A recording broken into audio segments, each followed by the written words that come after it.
Chacun de nous a des rêves, des ambitions et des objectifs. Des choses qui nous passionnent et que nous voulons accomplir, que ce soit dans notre carrière, nos relations ou notre développement personnel. Mais parfois, malgré toute notre volonté et nos efforts, quelque chose semble nous freiner. Alors, qu'est-ce qui nous empêche réellement de réussir? La réponse n'est pas toujours dans ce que nous faisons, mais dans ce que nous ressentons. Nos émotions, souvent invisibles et subtiles, ont un impact profond sur nos actions et nos décisions.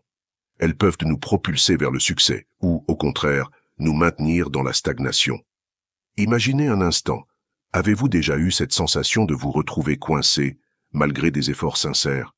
Peut-être que ce n'est pas un manque de compétences, mais plutôt un sentiment qui vous bloque, souvent sans même que vous en soyez pleinement conscient. Prenez l'exemple de Thomas Edison, l'inventeur de l'ampoule électrique. Avant d'inventer la solution qui a révolutionné le monde, il a échoué des milliers de fois. Chaque échec aurait pu être une sentence définitive, mais Edison n'a jamais laissé ses émotions négatives, comme la frustration ou la déception, dicter sa capacité à avancer. Il disait « Je n'ai pas échoué, j'ai juste trouvé 10 000 manières qui ne fonctionnent pas ». C'est sa gestion des émotions qui a fait toute la différence. Nos émotions peuvent être des alliées puissantes, mais elles peuvent aussi devenir des chaînes invisibles qui nous retiennent. La peur, l'anxiété, la colère, la culpabilité. Ces sentiments, bien que naturels, peuvent devenir des obstacles imposants si nous ne les comprenons pas et ne les maîtrisons pas. Marc Aurèle nous le rappelle, « La vie n'est ni bonne ni mauvaise, mais selon l'opinion que nous en avons ». En d'autres termes, ce n'est pas ce qui nous arrive qui détermine notre succès, mais la manière dont nous choisissons de réagir à ce qui se passe. Alors, quelle émotion vous empêche concrètement d'avancer vers vos objectifs? Est-ce la peur de l'échec, l'angoisse de l'inconnu, ou peut-être une forme de tristesse qui éteint votre motivation? Nous allons ensemble explorer comment identifier ces émotions et les transformer en véritables leviers pour votre réussite. Parce qu'une fois que vous comprendrez vos émotions et leur impact sur votre vie, vous serez en mesure de les utiliser à votre avantage. 1. La peur. Le gel de l'action. La peur est souvent la première émotion qui paralyse nos aspirations. Nous avons tous ressenti cette sensation de blocage face à un projet, un défi ou une situation nouvelle. La peur de l'échec, du jugement des autres ou même de l'inconnu peut transformer nos rêves en un horizon flou et inatteignable. Elle nous fait hésiter, nous enferme dans la paralysie et nous empêche de faire le moindre pas en avant. Prenons l'exemple de J.K. Rowling, l'auteur de Harry Potter. Avant de devenir l'une des écrivaines les plus célèbres du monde, elle était une mère célibataire, en situation précaire, avec un rêve qui semblait inaccessible. Les éditeurs ont rejeté son manuscrit à plusieurs reprises, mais malgré cela, elle n'a jamais laissé la peur de l'échec l'arrêter. Elle a dit un jour « La réussite est d'aller d'échec en échec sans perdre son enthousiasme ». Sa peur de l'échec ne l'a pas paralysée. Au contraire, elle a appris à l'utiliser comme carburant pour persévérer. Sénéca, le grand philosophe stoïcien, nous enseigne que ce n'est pas la peur d'échouer qui nous tue, mais la peur de commencer. Cette citation résonne profondément, car la peur, dans sa forme la plus destructrice, n'existe que dans notre imagination. Elle est souvent un spectre qui se dissipe dès que nous faisons face à ce que nous redoutons. Une fois que nous franchissons la première étape, ce qui semblait insurmontable devient soudainement beaucoup plus abordable. Pourquoi elle vous freine? La peur de l'échec, souvent nourrie par des pensées négatives ou des attentes irréalistes, vous empêche de prendre des risques nécessaires à votre croissance. Vous vous accrochez à la sécurité, mais en le faisant, vous vous empêchez de réaliser votre potentiel. Vous restez dans votre zone de confort, là où il n'y a pas de progrès. Comment la surmonter? La clé pour surmonter la peur réside dans l'acceptation. Accepter qu'elle fasse partie du processus, et non qu'elle soit un signe de faiblesse. Plutôt que de fuir la peur, apprenez à l'accueillir comme un signal que vous vous aventurez sur un terrain inconnu, là où la croissance se trouve. La première étape peut être minuscule, mais elle est cruciale. Commencez petit, mais commencez. Même une petite action comme écrire une page de ce projet que vous remettez toujours à plus tard suffit à briser la paralysie. Et chaque petit pas que vous faites, aussi insignifiant qu'il puisse paraître, devient une victoire sur votre peur. 2.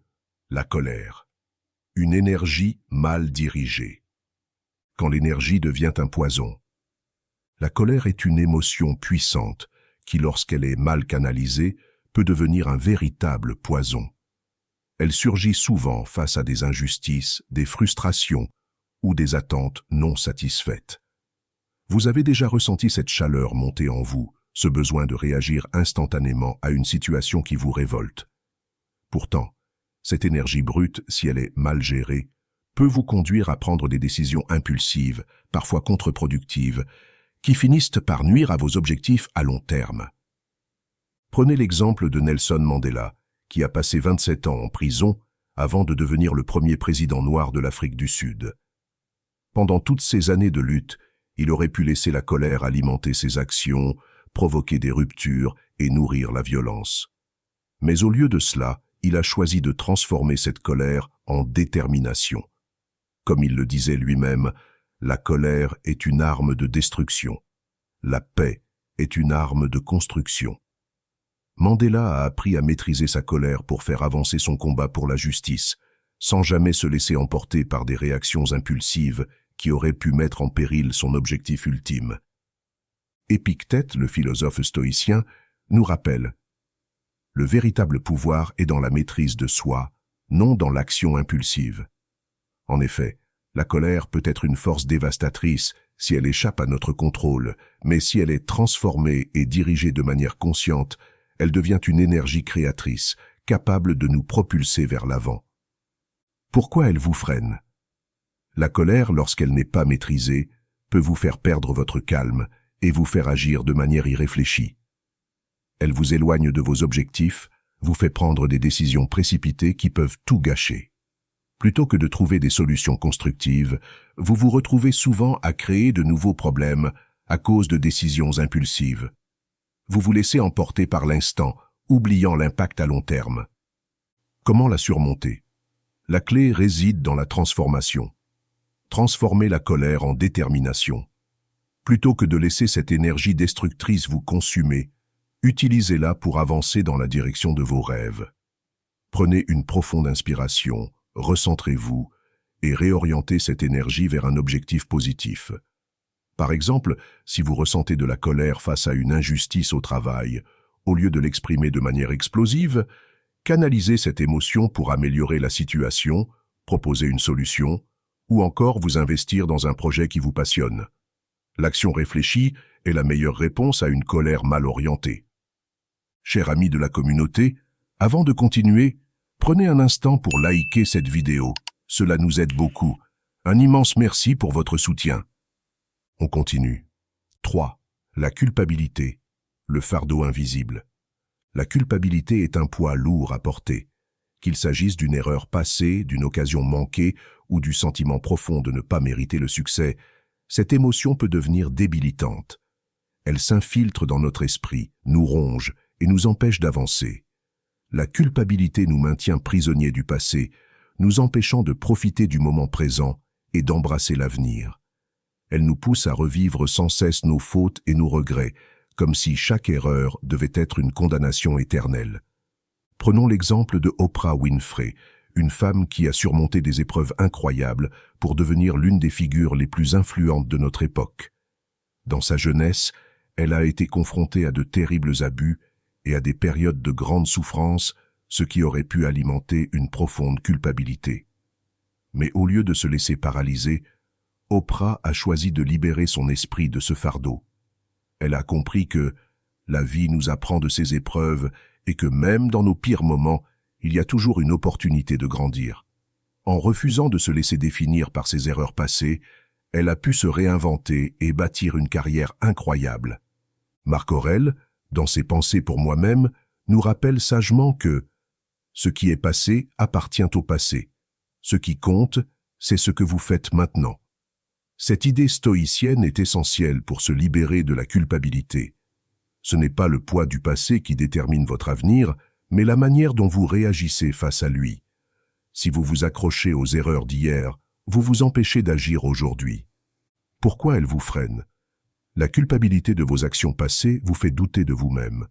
Elle crée un blocage mental, un frein invisible qui vous empêche de prendre de nouvelles initiatives, de saisir des opportunités ou de vous lancer dans des projets qui vous passionnent. Plutôt que de regarder vers l'avenir, vous vous fixez dans une boucle de doute et de regrets, comme si vos erreurs passées vous condamnaient à l'échec. Comment la surmonter? La première étape pour surmonter la culpabilité est de vous pardonner.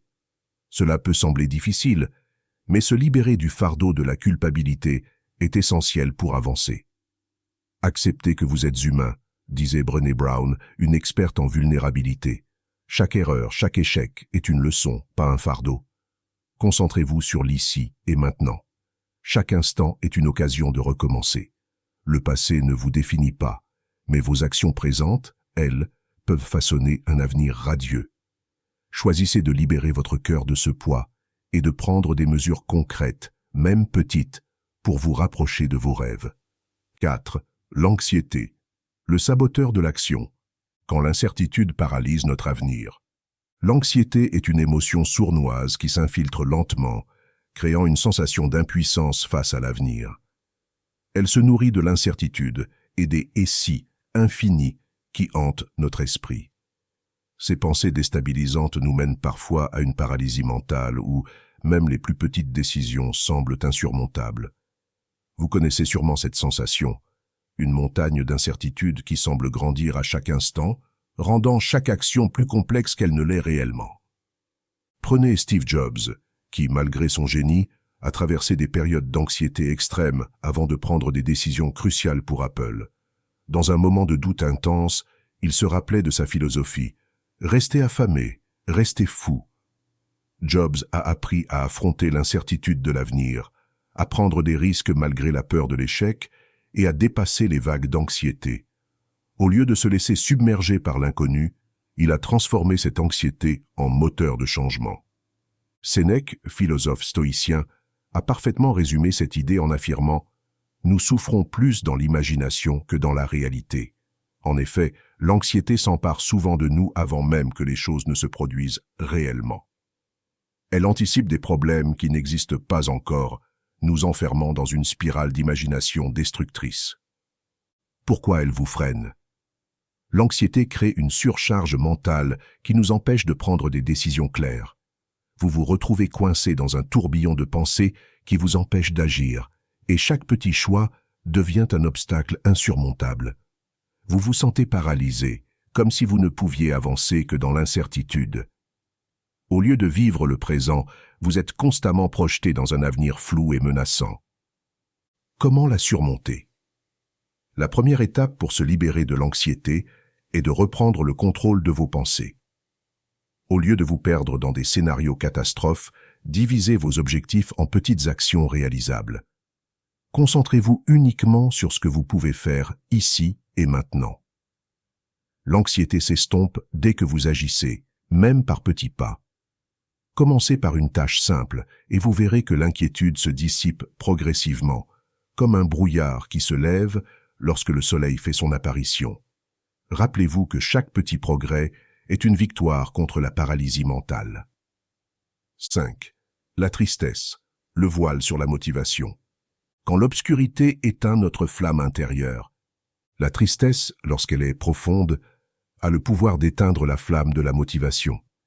Elle se cache souvent sous forme de fatigue émotionnelle, de découragement ou d'un sentiment accablant de désespoir. Lorsque vous êtes submergé par la tristesse, tout semble plus lourd. Les rêves que vous poursuiviez deviennent des montagnes insurmontables, et chaque pas vers l'avant semble trop difficile à faire. C'est comme si un voile sombre se posait sur votre esprit, vous rendant incapable de voir les opportunités devant vous. Prenons l'exemple de J.K. Rowling, qui, avant de devenir l'autrice milliardaire de la saga Harry Potter, a vécu une période de grande tristesse et de difficultés personnelles. Elle était une mère célibataire, vivait avec peu de ressources financières et faisait face à des rejets multiples de la part des maisons d'édition. Cependant, malgré cette période sombre, Rowling a choisi de ne pas se laisser définir par ses épreuves. Elle a écrit son premier livre, non pas dans la certitude du succès, mais en se reconnectant à sa passion pour l'écriture. Comme le disait Sénèque, ne laisse pas les épreuves te définir. Ce qui te définit, c'est ta réaction face à elles. En d'autres termes, la manière dont vous réagissez à la tristesse peut transformer une épreuve en une étape vers la réussite. La tristesse peut être paralysante, mais elle ne doit pas être un point final. Elle fait partie de l'expérience humaine, et bien qu'elle soit difficile, elle peut aussi devenir une source de force si elle est confrontée avec sagesse et patience. Pourquoi elle vous freine? La tristesse, surtout lorsqu'elle est intense, crée une perte d'énergie et de clarté. Elle vous enferme dans un cercle de pensées négatives où vous vous sentez impuissant. Cela vous empêche de voir les solutions ou les opportunités autour de vous. La tristesse peut devenir un piège mental qui vous éloigne de vos objectifs en vous plongeant dans un état de passivité. Comment la surmonter? La clé pour surmonter la tristesse est de prendre du recul et de vous reconnecter à ce qui vous fait vibrer. Prenez le temps de guérir, mais rappelez-vous aussi que la joie peut revenir lorsque vous vous autorisez à prendre de petites actions positives. Replongez dans vos passions, que ce soit un hobby, un projet ou une activité qui vous nourrit. Parfois, le simple fait de faire un pas en avant, aussi petit soit-il, peut raviver la flamme de votre motivation. L'important est de ne pas vous laisser engloutir par la tristesse, mais de l'utiliser comme une étape transitoire, un passage nécessaire pour grandir. Pour conclure, rappelez-vous ceci. Le succès ne réside pas seulement dans le talent ou la chance, mais dans la manière dont nous apprenons à gérer nos émotions. Chaque émotion, qu'elle soit positive ou négative, possède un potentiel de transformation. Ce n'est pas une faiblesse de ressentir de la peur, de la colère, de la tristesse ou de l'anxiété, mais bien de les laisser contrôler nos actions. Au lieu de fuir ces émotions, apprenez à les comprendre, à les accepter et à les utiliser comme des leviers pour avancer. Comme le disait Épictète, le maître de ses émotions est celui qui dirige sa vie. Votre avenir ne se construit pas en fonction de ce que vous ressentez à un instant donné, mais plutôt de la manière dont vous choisissez de répondre à ces émotions. Ne laissez plus ces sensations éphémères définir vos limites. Au contraire, écoutez-les, comprenez-les et utilisez-les comme des moteurs puissants pour franchir les barrières que vous vous êtes fixées. Chaque émotion, aussi difficile soit-elle, peut être une clé qui ouvre la porte de votre prochain grand pas. Ce n'est pas en niant nos émotions que nous avançons, mais en les intégrant à notre parcours, en apprenant à les canaliser et à les transformer en une force constructive. Soyez le maître de vos émotions et vous serez le maître de votre destin. Merci d'avoir pris le temps de regarder cette vidéo. Si elle vous a plu, pensez à la partager avec quelqu'un qui pourrait en bénéficier. Si c'est votre première visite sur cette chaîne, n'hésitez pas à vous abonner et surtout à activer la cloche de notification pour ne rien manquer. Nous publions régulièrement des contenus motivants et des perles de sagesse stoïcienne pour vous aider dans votre quête de développement personnel. 2 autres vidéos apparaissent maintenant à l'écran. Nous espérons qu'elles vous inspireront et répondront à vos attentes. Merci encore et à très bientôt.